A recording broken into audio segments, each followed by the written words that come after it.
present post procedure care access site closure technique. Miss Mamoona Ramzan from Jinnah Hospital, Lahore.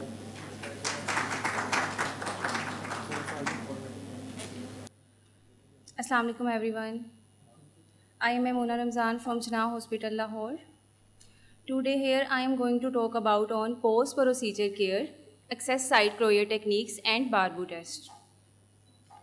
Firstly, I will introduce you about my topic, that is post-procedure care. Cardiac catheterization is an invasive procedure used to visualize heart chambers, valves, and great vessels in order to diagnose and treat disease-related complications.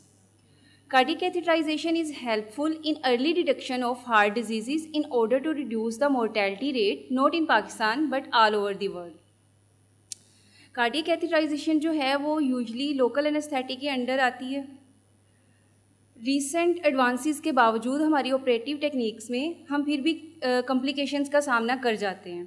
To reduce the risk of these complications, specific management and vigilant monitoring is carried out by health care professionals, specifically by nurses. Aim of my this presentation is to equip nurses with the knowledge and a set of skills to provide patients with effective care after cardiac catheterization, and to introduce nurses about the Barbu test, reverse Barbu test, its indications and types. Now go on to the management. Management में भी दो चीज़ें हैं कि हमने अपनी patient को receive किया है, रूटीन मैनेजमेंट करनी है या प्रायोरिटी बेसिस मैनेजमेंट करनी है। अगर तो ड्यूरिंग प्रोसीजर कोई कॉम्प्लिकेशन नहीं हुई तो हम अपनी रूटीन मैनेजमेंट करेंगे। अगर कोई कॉम्प्लिकेशन हुई है पहले हम उसको मैनेज करेंगे, फिर हम अपनी रूटीन मैनेजमेंट पे जाएंगे। And I will discuss routine management. In routine management we assess and observe the patient. Firstly neurological observation, patient का जीसीएस देखेंगे, उसकी अलर्टनेस देखेंगे, उसका बिहेवियर देखेंगे कि जब हमने उसको शिफ्ट किया था तभी वो इतना ही अलर्ट था और जब हमने उसको रिसीव किया वापस अपने पास तब भी इतना ही अलर्ट है। कार्डियोपल्मोनरी मॉनिटरिंग हमारी, उसमें हम उसका heart rate, pulse, temperature, BP, oxygen saturation, जितने भी ये वाले पैरामीटर्स हैं ये सारे देखेंगे। Then ECG, keep a close eye on the rhythm कि रेगुलर है, इरेगुलर है, साइनस है, एट्रियल है, वेंट्रिकुलर है, क्योंकि इस चीज़ से हमें पता चलेगा कि ये पेशेंट इस टाइम हमारे पास स्टेबल है या नहीं है। Then assessment of puncture site. The healthcare provider should know whether the patient is undergoing diagnostic or interventional cardiac catheterization, क्योंकि जो इंटरवेंशनल कार्डियक कैथेटराइजेशन वाले पेशेंट होते हैं वो ज़्यादा रिस्क पे होते हैं कॉम्प्लिकेशंस के बनिस्बत डायग्नोस्टिक के। Then we assess the site of catheterisation कि ये आर्टीरियल थी या वेनस थी, और रूट कौन सा था, रेडियल था, ब्रेकियल था, अल्नर था या फिर फेमरल था, क्योंकि हमने उसके अकॉर्डिंग ही अपने पेशेंट को पोजीशन करना है, उसके अकॉर्डिंग ही उसको गाइडलाइंस देनी है कि उसने अपनी पोजीशन कैसे रखनी है और रेस्ट कितनी देर का करना है। Then we assess the site for swelling, redness and pain, measure the size of hematoma if present, check for oozing and ecchymosis, look for any bleeding on the site। Special हमने ये चीज़ देखनी है कि patient ने अगर coughing की है या वॉमिटिंग की है उसके बाद हमने उसकी ड्रेसिंग चेक करनी है, प्रेशर ड्रेसिंग जो हुई होगी कि कहीं इसमें कोई ब्लीड तो नहीं आ गया, जो कि ऑकल्ट था वैसे हमें पता नहीं चल रहा था। वास्कुलर ऑब्जर्वेशन, अब पेशेंट ने अगर जो उसका रूट था अगर फेमरल यूज़ हुआ है तो हमने उसके बोथ लिम्स जो हैं वो असेस करने हैं। अक्सर ऐसा होता है कि क्लोट जो है वो ट्रैवल कर जाता है प्रोसीजर के बाद और डिस्टली जो है क्लोट एम्बोलाइजेशन हो जाती है। हमने बोथ लिम्स को जो है असेस करना है वो for colour, warmth, capillary refill time, pulse, strength, movement and pain. फिर हम कैसे कैटेगराइज करेंगे कि जो हम असेस कर रहे हैं अगर कोई हमें फाइंडिंग्स मिल रही हैं ये वीनस क्लोट होगा या फिर आर्टीरियल क्लोट हो सकता है।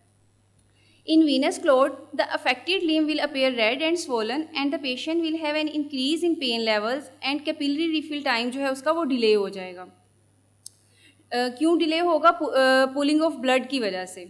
और आर्टीरियल क्लोट की असेसमेंट हमारी कैसे होगी? जो अफेक्टेड लिम्ब होगा वो पेल और कूल हो जाएगा। क्यों? डिमिनिश ब्लड सप्लाई होगी उस साइड पे।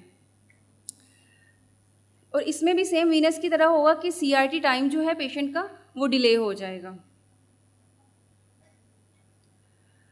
Now I will go on to positioning. अगर पेशेंट की रेडियल, ब्रेकियल या फिर अल्नर एक्सेस थी हमारी प्रोसीजर के लिए, तो हमने पेशेंट को थोड़ी सी गाइडलाइंस देनी है। Patient must be on bed rest after 1 hour of post catheterisation. Keep the arm resting on pillow and refrain the patient from twisting the forearm. Patient may sleep, read or just read during this period or take any snack. In femoral access, patient must be on bed for 6 hours post catheterization.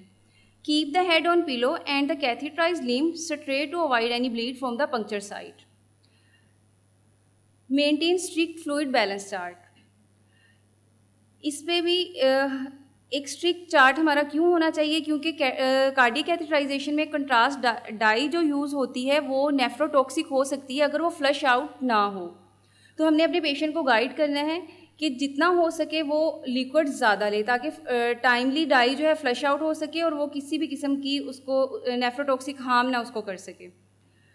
Avoid premature dressing removal unless advised by routine medical officer. Provide adequate analgesia as advised. Now I will go to haemostasis. Cardiac catheterisation हो गई, patient को हमने manage कर लिया। जो immediately after the procedure हम haemostasis कैसे maintain करते हैं पेशेंट का, 2 तरीके होते हैं उसमें, मैनुअल कंप्रेशन और VCDs। अगर हमारी एक्सेस जो है वो रेडियल थी, ब्रेकियल या फिर अल्नर थी, तो उसमें हम मैनुअल कंप्रेशन यूज़ करते हैं या फिर TR बैंड यूज़ करते हैं। और फेमरल एक्सेस में क्या करते हैं कि मैनुअल कंप्रेशन जो मोस्ट कॉमनली यूज़ होता है हमारी कैथ लैब्स में, और सेकंड है VCD। VCD क्या है? Vascular closure device. A vascular closure device is usually a piece of collagen, metallic clip or suture designed to provide immediate sealing of the small puncture made in an artery after an angiogram or after any intervention. VCDs हम तब use करते हैं जब हमने large bore की sheet use की हो। Routine में हम VCDs यूज़ नहीं करते, या फिर हमारा प्रोसीजर इतना लंबा चला गया हो कि उसमें हमें एंटीकोagulation की डोज हमारी ज़्यादा चली गई है, तो उसमें हमें डाउट हो कि कहीं पेशेंट जो है ब्लीड ना कर जाए, हेमाटोमा ना बन जाए, वो एक नई कॉम्प्लिकेशन होगी हमारे लिए। तो उसमें फिर कंसल्टेंट एडवाइस करते हैं VCDs। ये एक चार्ट है, कोलेजन बेस कब यूज़ होती है, सुचर बेस कब और मेटालिक क्लिप कब हम यूज़ करेंगे, और उसमें according to sheet size. What is Barbeau test? Anyone knows? No?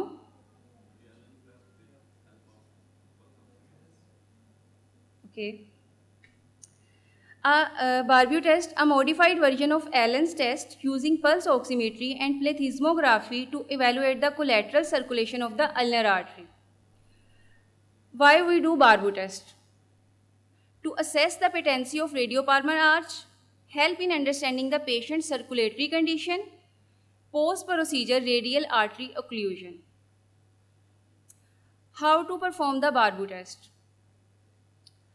ये जैसा कि स्लाइड में शो हो रहा है, पल्स ऑक्सीमीटर जो है हम इप्सिलेटरल थंब जो होगा पेशेंट का उस पर प्लेस करेंगे और रेडियल आर्टरी जो है उसको हम कंप्रेस करेंगे।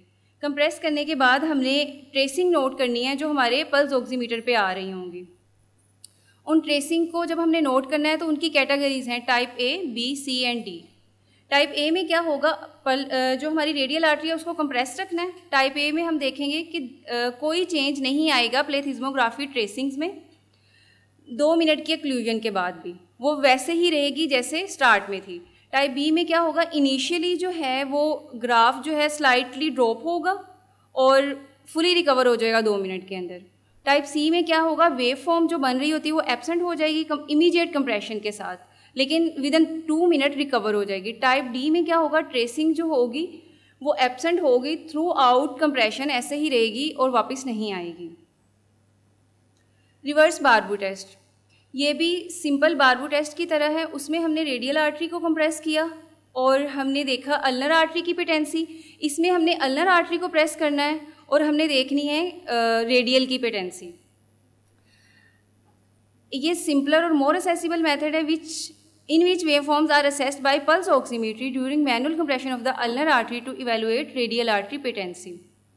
इसमें भी हम type A, B, C, D and B, C, D तक हम नोट करेंगे, फाइंडिंग्स फिर हम मैच करेंगे। Patients with type D response don't have pulsatile collateral flow and are excluded from cardiac catheterization. A, B and C जो हैं वो A and B तो most favorable हैं, C को भी कंसीडर किया जा सकता है लेकिन D बिल्कुल भी कंसीडरेबल नहीं है। Authors reported that using this method, they didn't have a single case of hand ischemia in over 7,000 patients undergoing transradial procedures at their institution. I hope you have learned something new with me. Thanks for your attention and interest. Allah Hafiz.